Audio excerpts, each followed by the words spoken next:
कहानी की शुरुआत होती है मूंगा नाम के एक शहर से, जहां वेंजी नाम का एक लड़का पहले दिन स्कूल जा रहा था। वो इतना भोला था कि उस बेचारे को हर स्कूल में बच्चे सताते थे। इस स्कूल में भी पहले ही दिन बच्चों ने उसे परेशान करने का प्लान बनाया। लंच के समय क्लास के गुंडे गोऊ ने वेंजी का खाना चुरा लिया और उसे बेइज्जत करने लगा। पर अब वेंजी ने भी सोच रखा था कि वो किसी की गुंडागर्दी सहन नहीं करेगा। उसने हिम्मत जुटाई और गोऊ से अपना खाना वापस छीन लिया। लेकिन गोऊ अंदर ही अंदर इस बात से चिढ़ गया। जैसे ही स्कूल खत्म हुआ तो गोऊ अपनी गैंग के साथ वेंजी को पीटने के लिए तैयार खड़ा था, पर वेंजी उन्हें देखते ही तेजी से भाग निकला। गोऊ और उसकी गैंग भी उसका पीछा करने लगी और उन्होंने कुछ ही पलों में उसे धर दबोचा।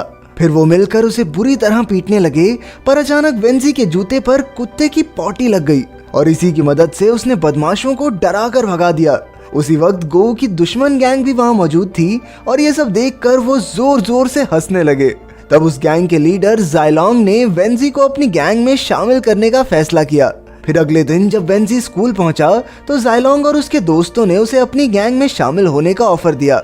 वेंजी को समझ आ गया था कि अगर उसे वहां जिंदा रहना है तो उसे ताकतवर लोगों का सहारा लेना होगा, इसलिए उसने जायलोंग से हाथ मिला लिया। अब जायलोंग ने उसे गोऊ से कल की बेइज्जती का बदला लेने को कहा, लेकिन वेंजी में अब भी इतनी हिम्मत नहीं थी। पर तब ही शैंग नाम के एक लड़के ने उसमें जोश भरा और आखिरकार वेंजी गोऊ की गैंग पर टूट पड़ा। अब वो जायलोंग की गैंग का पक्का मेंबर बन गया था और अब वो अक्सर स्कूल छोड़कर बाकी गैंग से लड़ने लगा। जायलोंग की गैंग के गुंडे ही अब उसके दोस्त बन चुके थे। जायलोंग मूंगा शहर के नामी गुंडे गेटा का बेटा था। इसके अलावा गैंग में ही शैंग, आपो और बाई हो भी थे। कुछ ही हफ्तों में वेंजी भी इनकी तरह पूरा गुंडा बन गया और उसकी इन हरकतों की वजह से स्कूल ने उसकी माँ को शिकायतों का एक खत भेजा। इससे उसकी माँ काफी परेशान हो गई, लेकिन वेंजी पर कोई फर्क नहीं पड़ा और वो अपने दोस्तों के साथ अपना जन्मदिन मनाने निकल गया। उन्होंने जमकर पार्टी की और फिर एक मंदिर में जाकर हमेशा एक दूसरे का साथ देने की कस्में खाई। उन्होंने वादा किया कि वो हमेशा एक दूसरे का साथ देंगे और अगर किसी ने भी ग्रुप को धोखा दिया तो वो सब मिलकर उसे मार डालेंगे। इसके बाद जायलोंग ने सबको अपने घर खाने का न्योता दिया। तब वेंजी जब पहली बार जायलोंग के पिता गेटा से मिला तो वो काफी हैरान हो गया, क्योंकि गेटा किसी आम गैंगस्टर की तरह डरावना नहीं था, बल्कि वो तो एक बहुत ही हंसमुख सा इंसान था।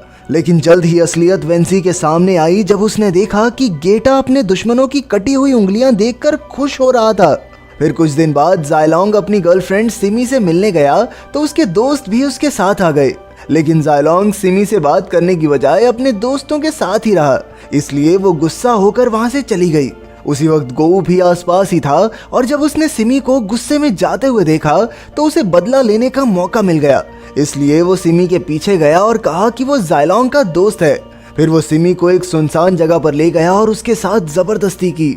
अगले दिन जब जायलोंग को इसकी खबर मिली तो वो गुस्से में जल उठा।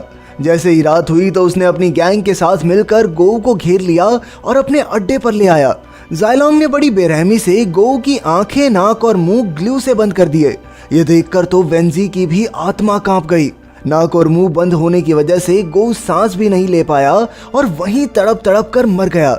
जब गेटा को इसकी खबर मिली तो उसे बहुत गुस्सा आया, क्योंकि इतनी सी बात पर किसी की जान लेना उसे ठीक नहीं लगा।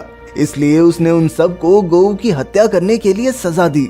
पर यह काफी नहीं था, इसलिए गेटा ने उन पांचों को पहाड़ों पर मार्शल आर्ट्स की ट्रेनिंग के लिए भेजने का फैसला किया। वहां उन्हें प्राचीन मार्शल आर्ट्स के मुताबिक कड़ी ट्रेनिंग करनी होगी। ये सब इसलिए था ताकि वो समझदार बने और अगर कोई उन पर हमला करे तो वो अपनी रक्षा कर सकें। कई हफ्तों बाद जब उनकी ट्रेनिंग खत्म हुई तो गेटा उन्हें वापस ले आया और उनके आने की खुशी में उसने एक पार्टी रखी। तब वेंजी ने गेटा की इंसानियत देखी। उसने अपने असली पिता को तो कभी नहीं देखा था, लेकिन अब उसे गेटा में ही अपने पिता की झलक दिखाई देने लगी। इस पार्टी में गेटा ने मसा नाम के एक आदमी को भी बुलाया था, जो पहले उसका जानी दुश्मन हुआ करता था, लेकिन अब वो हाथ मिलाकर एक हो गए थे। असल में वो दोनों ही मूंगा शहर से बाहर के लोगों के साथ धंधा नहीं करना चाहते थे, इसलिए उन्होंने मिलकर काम करना शुरू किया। लेकिन मसा का एक आदमी बून कियांग इस पार्टी में दूसरे शहर के गैंगस्टर हुई लैंग को ले आया था। हुई लैंग ने मसा और गेटा को अपने साथ धंधा करने का ऑफर दिया ताकि वो और पैसे कमा सकें, लेकिन गेटा और मसा मूंगा शहर में ही खुश थे और ना ही वो बाहर के लोगों से वास्ता रखना चाहते थे। ये सब सुनकर हुई लैंग अंदर से जल उठा और उसने गेटा और मसा को मार डालने का प्लान बनाया। जब उसने बून क्यांग को इसके बारे में बताया तो वो भी हुई लैंग के साथ मिल गया, क्योंकि वो मसा को मारकर उसके धंधे पर कब्जा करना चाहता था। अब इस प्लान को अंजाम देने के लिए बून क्यांग ने ही शैंग से बात की और उसे गेटा को मारने को कहा। ही शैंग ऐसा हरगिज नहीं करना चाहता था, लेकिन उस पर बून क्यांग के कुछ एहसान थे। बून क्यांग ने कई साल पहले उसकी जान बचाई थी, इसलिए अब वो उसकी बात टाल नहीं सका। और तो और ही शैंग का भी यही मानना था कि गेटा और मसा बंदूकों का इस्तेमाल किए बिना आज भी तलवारों से लड़ रहे हैं, जिससे मोंगा शहर का अंडरवर्ल्ड आगे नहीं बढ़ पा रहा। खैर, अब बून क्यांग ने ही शैंग को अपने प्लान में शामिल कर लिया था और फिर एक दिन उसने खुद मसा को मार डाला। जब गेटा को इसकी खबर मिली तो उसे काफी गहरा धक्का लगा और बून क्यांग ने इस मौके का फायदा उठाकर कहा कि मसा को किसी बाहर की गैंग ने मरवाया है। अब उसने मसा के कातिलों को पकड़ने के लिए गेटा की मदद मांगी। फिर रात को जब गेटा मंदिर में था तो बून क्यांग ने यह अफवाह फैला दी कि मसा के कातिलों का पता चल गया है। ये सुनकर गेटा ने उन्हें पकड़ने के लिए अपने सभी आदमी भेज दिए। बून क्यांग को बस इसी का इंतजार था। जैसे ही गेटा मंदिर में अकेला रह गया तो बून क्यांग के 4 गुंडे आम लोगों का भेष बनाकर वहां घुस गए। मौका देखकर उन्होंने गेटा पर हमला बोल दिया, लेकिन गेटा भी कोई कच्चा खिलाड़ी नहीं था। उसने कुछ ही पलों में 4 गुंडों को ढेर कर दिया। लेकिन ही शैंग जानता था कि गेटा चाहे जितना बड़ा कुंफू मास्टर हो, गोली से तो मरेगा ना। इसीलिए वो तुरंत मंदिर में घुसा और गेटा को गोलियों से भून दिया। उस वक्त वेंजी भी मंदिर के आसपास ही था और जैसे ही उसने गोलियों की आवाज सुनी तो वो तुरंत मंदिर की तरफ दौड़ा। लेकिन उसे आने में काफी देर हो गई, क्योंकि तब तक गेटा की मौत हो चुकी थी। फिर अगले दिन वेंजी ने ही गेटा की चिता को आग दी, क्योंकि जायलोंग को अपने पिता के कातिलों से छिपना पड़ा। ही शैंग भी जानता था कि जब तक उसके दोस्त मोंगा में हैं, तब तक बून क्यांग के आदमियों का खतरा उनके सर पर मंडराता रहेगा। इसलिए उसने जायलोंग, वेंजी, आपो और बाई हो को इकट्ठा किया और उन्हें कुछ समय के लिए फिलीपींस चले जाने को कहा। हालांकि ही शैंग ने गेटा को मारकर उन्हें धोखा जरूर दिया था, लेकिन उसे अब भी अपने भाइयों जैसे दोस्तों की परवाह थी। आखिरकार सब दोस्तों ने फिलीपींस जाने का फैसला किया, लेकिन वेंजी वहीं रुक गया, क्योंकि वो उसी शहर में रहकर गेटा के असली कातिल को ढूंढकर उसकी मौत का बदला लेना चाहता था। असल में उसे ही शैंग पर शक हो गया था कि गेटा और मसा की मौत में उसका जरूर कुछ ना कुछ हाथ है। ही शैंग ने सभी दोस्तों को चले जाने को कहा, लेकिन वो खुद यहाँ क्यों रुका? ये सब वेंजी के लिए काफी अजीब था। लेकिन वेंजी अकेला नहीं था जो कातिलों को पकड़ना चाहता था। उस रात बाई हो भी सबसे नजर बचाकर बाहर निकला, क्योंकि उसे शक था कि बून क्यांग ने ही गेटा को मारा था। वो सीधा बून क्यांग से पूछताछ करने पहुंचा, लेकिन उस वक्त वो हुई लैंग के साथ था। जब बाई हो ने उन पर इल्जाम लगाया तो हुई लैंग के गुंडों ने उसे बुरी तरह पीटा। उसकी हालत इतनी बिगड़ गई कि उसे हॉस्पिटल में भर्ती करना पड़ा। ये सब देखकर ही शैंग वेंजी पर दबाव बनाने लगा कि उसे भी फिलीपींस चले जाना चाहिए। लेकिन ही शैंग की हरकतें देखकर वेंजी का शक और गहरा होने लगा।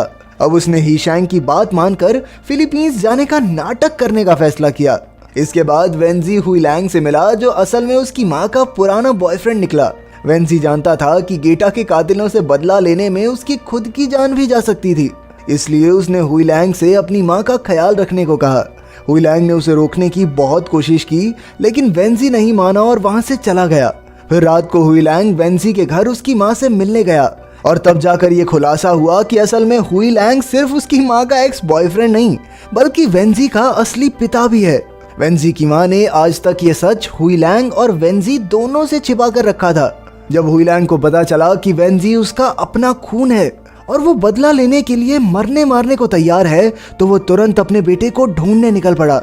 उधर वेंजी अपने दोस्तों के साथ मंदिर में था, जहां वो सब फिलीपींस जाने से पहले प्रार्थना करने आए थे। लेकिन जैसे ही सब जाने लगे तो वेंजी ने अचानक ही शैंग की गर्दन पर चाकू रख दिया और उसे सबके सामने कबूल करने को कहा कि उसने ही गेटा और मसा को मारा है। वेंजी को पूरा यकीन था कि ही शैंग हत्यारों से मिला हुआ है। असल में वो पिछले कई दिन से ही शैंग का पीछा करके उसके एक एक कदम पर नजर रखे हुए था। उसने देखा था कि ही शैंग, बून क्यांग और